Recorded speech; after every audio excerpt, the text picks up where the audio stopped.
ऋषिगण एकत्रित होकर महान कलिकाल से त्रसित होने वाले मानव के कल्याणार्थ विचार विमर्श कर रहे थे। क्या विचार कर रहे थे? कि कलयुग आने वाला है। कलयुग क्या है? आने वाला है। कलयुग बहुत भयावह है। लेकिन तुलसीदास बाबा कहते हैं कि कल युग युग सन युग नहीं, कल युग युग सन युग नहीं, जो नर कर विश्वास। कल युग युग सन युग नहीं, जो नर कर विश्वास। जो मनुष्य विश्वास करेगा, भगवान में विश्वास करेगा और जो जप तप नियम व्रत आदि करेंगे, भगवान उनके ऊपर सदैव कृपा बनाए रखेंगे। क्योंकि कहते हैं कल युग के बल नाम,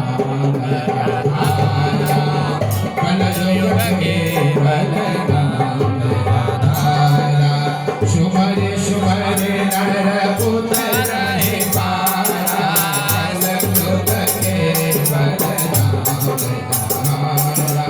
सुमर सुमर नर उतरे।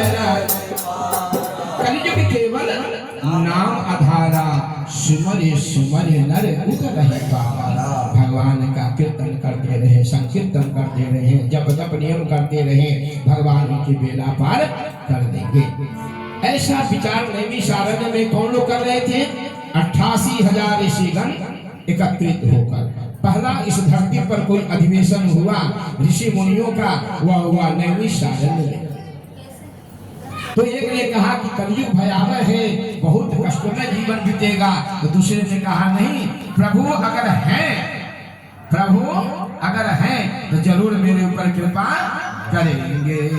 हे दीननाथ का नाम दयानिधि है, हे दीननाथ का नाम दयानिधि है, तो दया भी करेंगे कभी न कभी।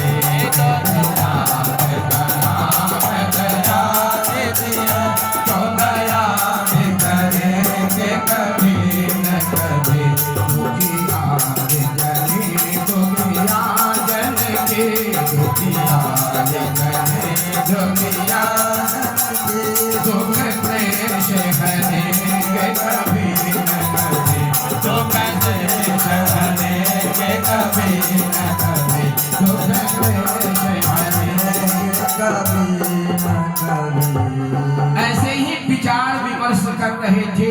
ठीक उसी समय श्री वेदव्यास जी के शिष्य श्री सुखदेव जी महाराज का आगमन हुआ। जैसे ही सुखदेव जी महाराज पधारे, समस्त ऋषिगण खड़े होकर उनका अभिवादन किया, उनका जो है यथोचित सत्कार किया।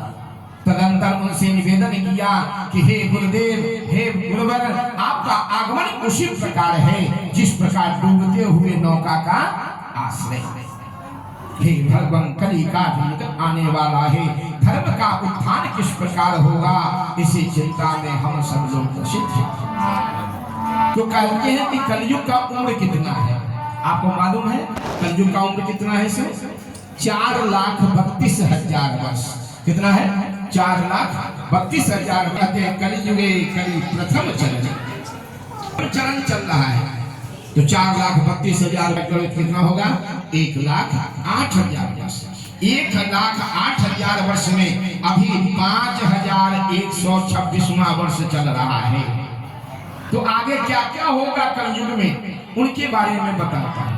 तो कहते हैं क्या कि कलयुग में क्या क्या नहीं करोगे तो भगवान कैसे दर्शन देंगे?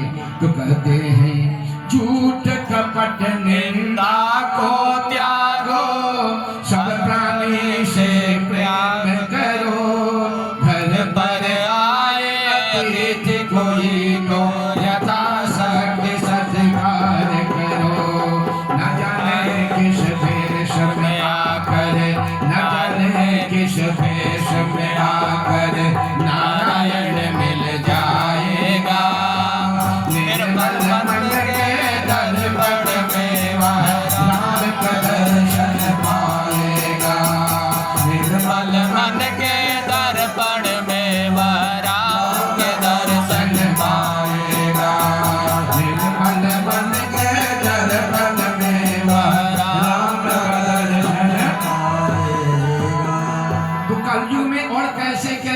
व्यक्ति होंगे उनके बारे में बताता हूँ। देखिए अभी तो नहीं है, आने वाले समय में भी होंगे, लेकिन विचार करना है। तो कैसे कैसे व्यक्ति होंगे?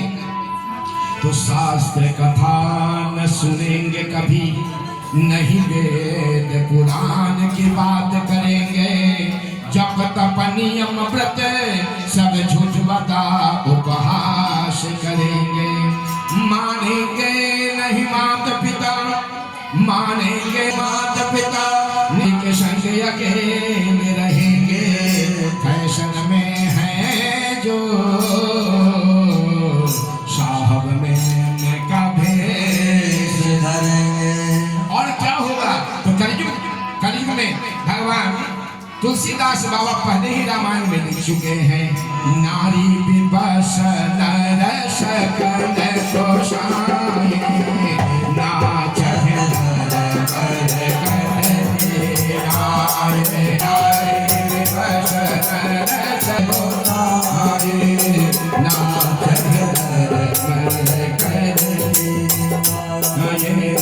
सब नर काम क्रोध रत लोभी, देव संतन विरोधे,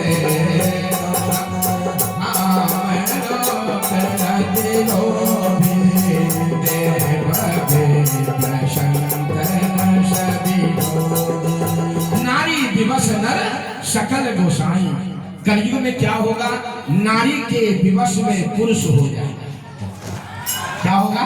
नारी के विवश में पुरुष हो जाएंगे और नारी इसी प्रकार पुरुष को नचाएंगे जिस प्रकार मदारी जो है सुबंदरिया को नचाता है। और क्या होगा कलयुग में? तो कहते हैं कि सब नर काम क्रोध रत लोभी, थोड़ी थोड़ी बातों पर गुस्सा आना, कामी होना, क्रोधित होना, लोभी होना, या सब होना आने वाले समय। तो ऐसा होगा तो फिर क्या होगा?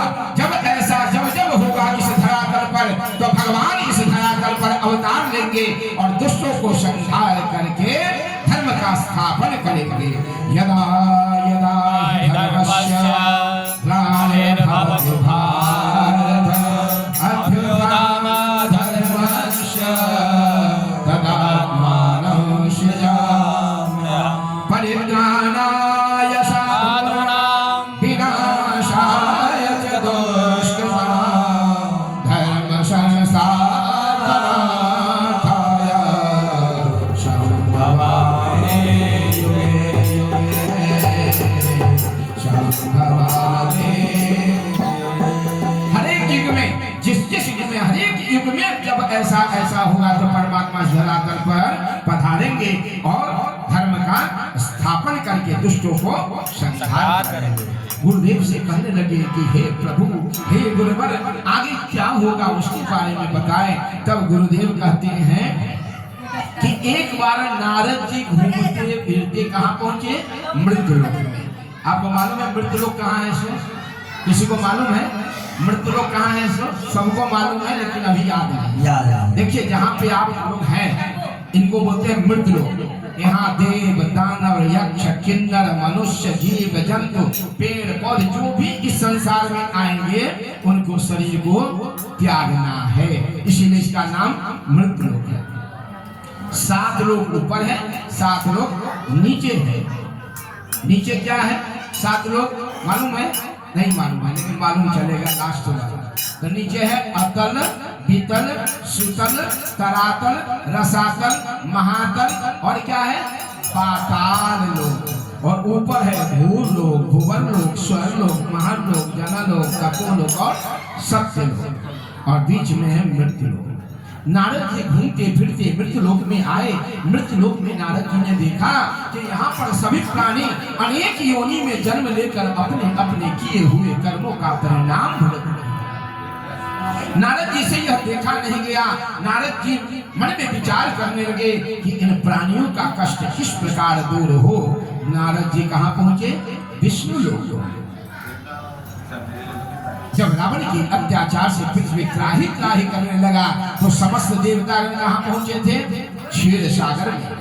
और आज हम लोग साक्षात दीनानाथ अग्रवाल जी के घर पर श्री बालाजी निवास में बैठकर भगवान श्री बालाजी के सामने बैठकर हम प्रार्थना करेंगे। जिस प्रकार नारद जी ने वहां प्रार्थना की, जिस प्रकार समस्त देवता क्षीर सागर में प्रार्थना किए, आइए हम लोग भी भगवान से प्रार्थना करें कि हे प्रभु, हे रत्नकर भगवान, हे दीन बंधु भगवान, मेरे कष्ट को दूर करें और मेरी मनोकामना को पूर्ण करें। आइए हम लोग प्रार्थना करते हैं। जय असुर निकंदन गुण बनरंजन, नहीं कवे आवे जो मान लगा कहीं भवकर रहे सकल सुर के तुम्हारे सब सुख कागे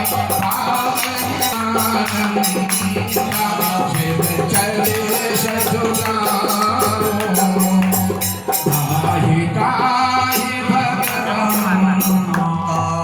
भगवान प्रसन्न हुए।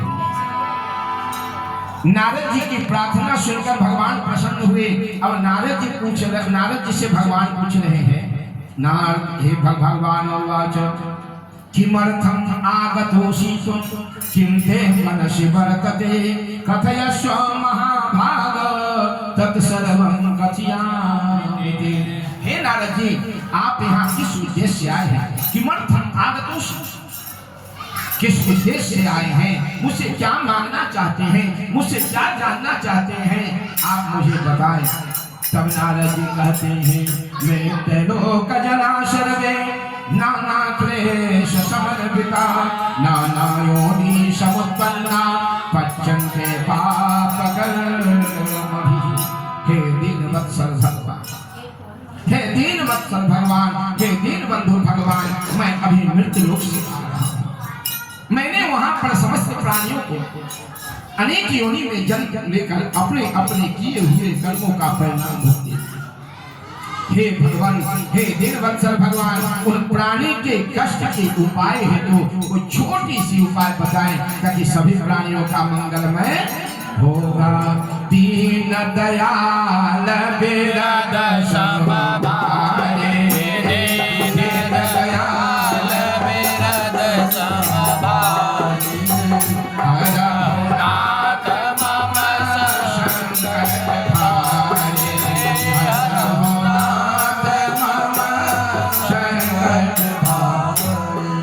भगवान प्रसन्न होते हैं नारद जी के वचन सुनकर। भगवान कहते हैं कि हे नारद जी, आपने अपने लिए नहीं परोपकार की भावना से आपने हमारे पास आया। हे नारद जी, आपसे मैं प्रसन्न हूँ। आपको मैं एक छोटी सी युक्ति बताता हूँ। आप श्री सत्यनारायण भगवान का व्रत और पूजन करावे ताकि सभी प्राणियों का मंगलमय। नारद जी भगवान कहकर और भगवान ध्यान में चले।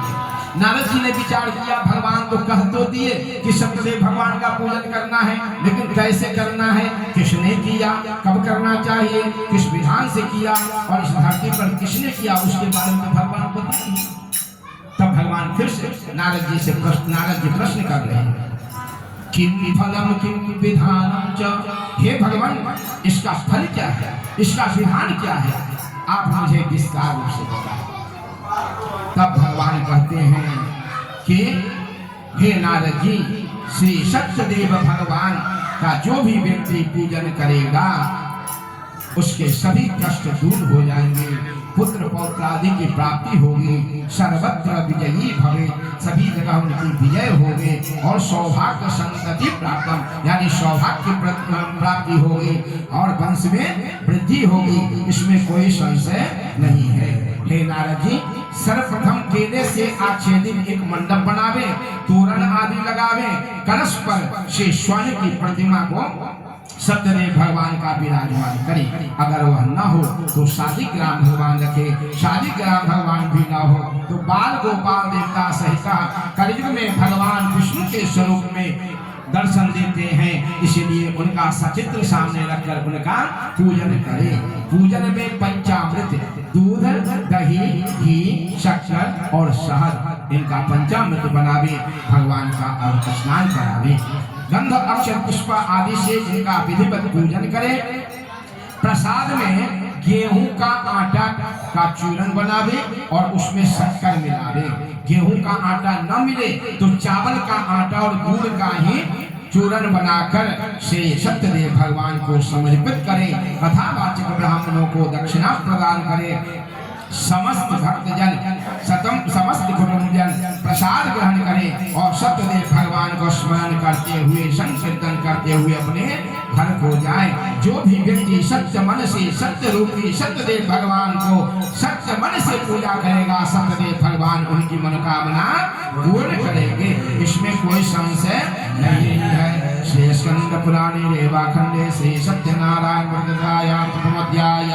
बोलिए श्री सत्यनारायण।